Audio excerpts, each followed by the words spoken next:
কিছু অজানা আযাব ৩৫।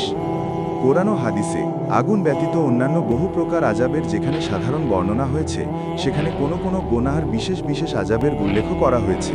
কিন্তু এর সাথে সাথে আল্লাহ তাআলা একথাও উল্লেখ করেছেন, ওয়া আখারা মিন শাকলিহি আজওয়াজ, অর্থ আরও আছে এরূপ বিভিন্ন ধরনের শাস্তি। সূরা সাদ ৫৮। আবার কোথাও শুধু আযাবুন আলীম, অর্থ বেদনাদায়ক আযাব। আবার কোথাও আযাবুন আযীম, প্রচণ্ড আযাব।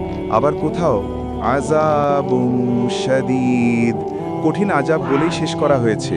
এরূপ বিভিন্ন ধরনের শাস্তি, বেদনাদায়ক আযাব, প্রচণ্ড আযাব, কঠিন আযাব ইত্যাদি কী ধরনের হবে তার সঠিক জ্ঞান একমাত্র আল্লাহই ভালো রাখেন। মনে হচ্ছে যে জেলখানায় যেমন সন্ত্রাসীরা শাস্তি সুনির্দিষ্ট থাকে, কিন্তু এরপরও কিছু কিছু বড় বড় সন্ত্রাসীদের ব্যাপারে অফিসাররা কোনো কোনো সময় শুধু বলে দেয় যে অমুক সন্ত্রাসীকে ইচ্ছামতো শিক্ষা দাও। আর জল্লাদ ভালো করেই জানে যে এই নির্দেশের মাধ্যমে অফিসারদের উদ্দেশ্য কী এবং এ ধরনের সন্ত্রাসীদেরকে শিক্ষা দেওয়ার কী ব্যবস্থা আছে। এমনিভাবে আল্লাহ কাফেরদের বড় বড় নেতাদেরকে শিক্ষা দেওয়ার জন্য শুধু এতটুকু বলেছেন যে অমুক অমুক মুজরেমকে বেদনাদায়ক শাস্তি দেয়া হবে। জাহান্নামের প্রহরী ভালো করেই জানে যে বেদনাদায়ক শাস্তি দেওয়ার কি কি পদ্ধতি আছে, আর যে মুজরেম প্রচণ্ড আযাবের হকদার তাকে প্রচণ্ড আযাব কিভাবে দিতে হবে তাও তার জানা আছে। এ ব্যাপারে আল্লাহই ভালো জানেন। এ হলো ওই জাহান্নাম এবং তার শাস্তি, যা থেকে সতর্ক করার জন্য আল্লাহ ও তার রসুল ভয় প্রদর্শনকারী রূপে প্রেরিত হয়েছিলেন। আর তিনি লোকদেরকে ভয় প্রদর্শন করতে কোনো প্রকার ত্রুটি করেন নাই।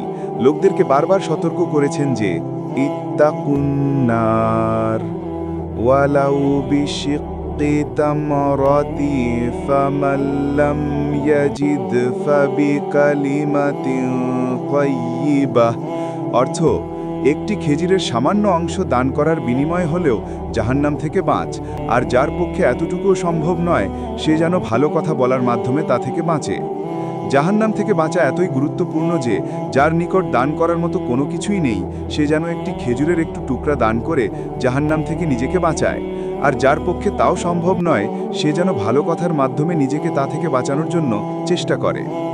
রসুল সাল্লাল্লাহু আলাইহি ওয়াসাল্লামের বাণীর শেষ অংশটি যার নিকট খেজুরের একটি টুকরোও নেই এ কথা প্রমাণ করছে যে তিনি তার উম্মতকে জাহান্নাম থেকে বাঁচানোর জন্য কত আগ্রহী ও সুকামনা করতেন।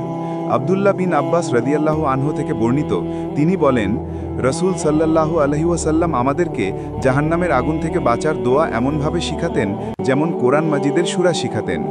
মালিক বিন দিনার রাদিয়াল্লাহু আনহু থেকে বর্ণিত, তিনি বলেন, যদি আমার নিকট কোনো সাহায্যকারী থাকতো তাহলে আমি তাকে সমগ্র পৃথিবীতে আহ্বানকারী রূপে পাঠাতাম যে সে ঘোষণা করবে যে হে লোকেরা জাহান্নামের আগুন থেকে বাঁচ, হে লোকেরা জাহান্নামের আগুন থেকে বাঁচ। সমগ্র পৃথিবীতে না হোক, অন্তত এইটুকু তো আমরা প্রত্যেকে করতে পারি যে নিজের সন্তান সন্ততিদেরকে জাহান্নাম থেকে সতর্ক করি, নিজের আত্মীয় স্বজনদেরকে জাহান্নাম থেকে সতর্ক করি, নিজের বন্ধু বান্ধব পাড়া প্রতিবেশীদেরকে জাহান্নামের আগুন থেকে সতর্ক করি যে হে লোকেরা খেজুরের একটি টুকরা দান করার মাধ্যমে হলেও জাহান্নাম থেকে বাঁচ, আর তা সম্ভব না হলে ভালো কথার মাধ্যমে তা থেকে বাঁচ। মুসলিম।